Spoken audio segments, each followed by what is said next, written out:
একজন বিখ্যাত সঙ্গীত শিল্পী বললেন যে তার গানের জলসার মাঝপথে একটি রাজ্যের মুখ্যমন্ত্রী তার দলবল সহ তার সমর্থক টমর্থক সবাই মিলে এসেছিলেন। তারা উঠে চলে গেছে। তো সঙ্গীত শিল্পীর মনে হয়েছে এতে তাকে অসম্মান করা হয়েছে। তিনি বলেছেন, গান শুনতে হলে গোড়ায় আসুন, পুরো গানটা শুনুন, আর না শুনতে হলে আসবেন না। কিন্তু মাঝপথে উঠে গেলে শিল্পীর প্রতি ভারী অশ্রদ্ধা জ্ঞাপন করা হয়। তাই কি, মানে একটা লোক গান শুনতে এসছে, তারা তো গানটা ভালো লাগছে না, তার কি উঠে যাওয়ার অধিকার নেই? ভালো না লাগার অধিকার তো সকলের আছে। সে একটা আনন্দ প্রত্যাশা করে এসেছিল, সেই প্রত্যাশিত আনন্দ সে পাচ্ছে না। এবার সবচেয়ে ভদ্র জিনিসটা কি? ধীরে ধীরে নিজে উঠে চলে যাওয়া।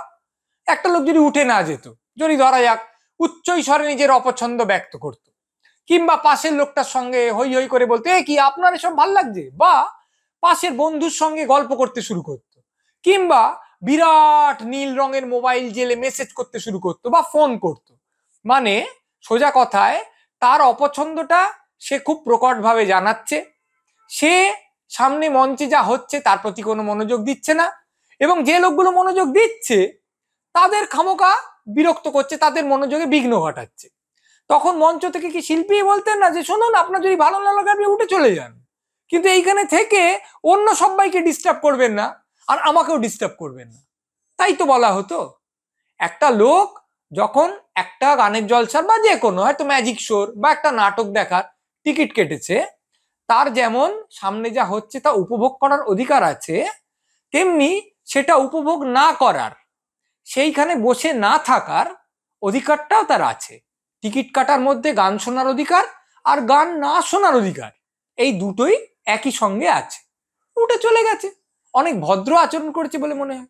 কেউ কেউ তো এক পা এগিয়ে কথাও বলতে পারে যে কেন, যদি একজন গায়ক কোনো গান গাইলে আমার হই হই করে হাততালি দেওয়ার অধিকার থাকে, তিনি গানের মাঝখানে কোনো কথা বললে আমার হো হো করে হেসে ওঠার ও হাততালি দিয়ে তাকে সমর্থন জানানোর, তাকে সাধুবাদ জানানোর, তার প্রশংসা করার অধিকার থাকে, তাহলে তিনি যে গান গাইছেন তা যদি আমার পছন্দ না হয়, তিনি যে কথা বলছেন তা যদি আমার অপছন্দ হয়, তাহলে আমার কেন হই হই করে তাকে দুয়ো দেওয়ার, তাকে প্যাঁক দেওয়ার, আমার অপছন্দটা জোরে জোরে জানাবার অধিকার নেই?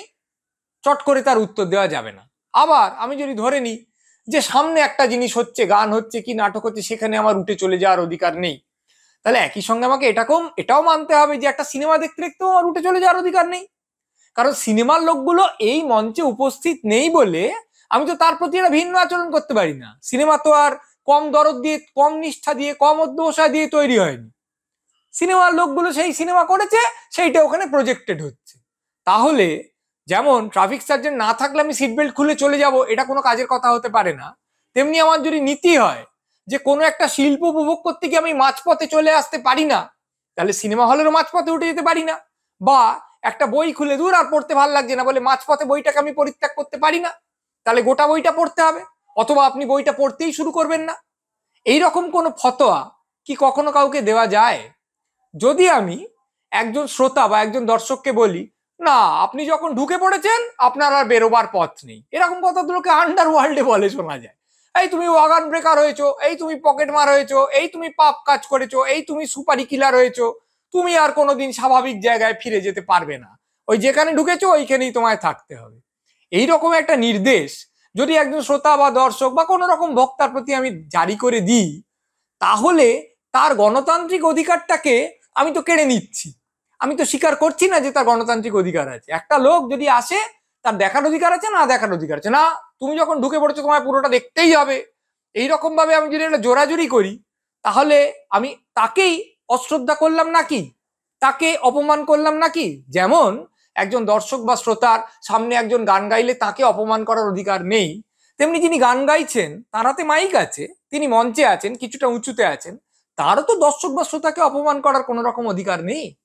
যখন হই হই করে লোকে ছুটে আসে একজন গায়কের কাছে, বা যে কোনো একজন বিরাট অভিনেতার কাছে, বা একজন ম্যাজিশিয়ানের কাছে, তখন তার খুব ভাল লাগে, তখন তারা অটোগ্রাফ নেয়, তখন তারা তার সঙ্গে সেলফি তুলতে চায়, কেউ বলে আপনার কোনো তুলনা নেই, কেউ তাকে একটা কোনো উপহার দেয়, সেগুলো সমস্ত তার চমৎকার লাগে। তাহলে তার উল্টো পিঠে যদি কেউ উঠে চলে যাওয়ার মতন, সরাসরি অপছন্দ খুব একটা জানায়নি, উঠে আসতে চলে গেছে, সেইভাবে নিজের অপছন্দটা জানায়, সেটাকেও তো গ্রহণ করতে শিখতে হবে। আমাকে তো বুঝতে হবে যে আমি একটা কাজ করছি সবার সামনে, সেটা কোনো কোনো লোকের পছন্দ হতে পারে, কোনো লোকের পছন্দ না হতে পারে। পছন্দ হলে যদি আমি সম্মানিত হই, তাহলে অপছন্দ হলে ওইটুকুন অসম্মান আমাকে মেনে নিতে হবে, যতক্ষণ না সেটা একটা চূড়ান্ত অসৌজন্যে পৌঁছে যাচ্ছে, তখন নিশ্চয়ই তিনি প্রতিবাদ করবেন। এই কথাটা ভেবে চলা উচিত বলে মনে হয়। এমনিতে রাজনীতির লোকদের নিন্দে করতে আমরা ভালোবাসি।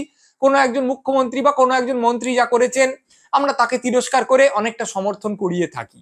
কিন্তু রাজনীতি করছেন বলেই তার দিব্য অধিকার আছে এমন একটা কাজ তিনি করলেও আমি যদি তাকে তিরস্কার করি, সেটা বোধহয় একটু বাড়াবাড়ি হয়ে যায়।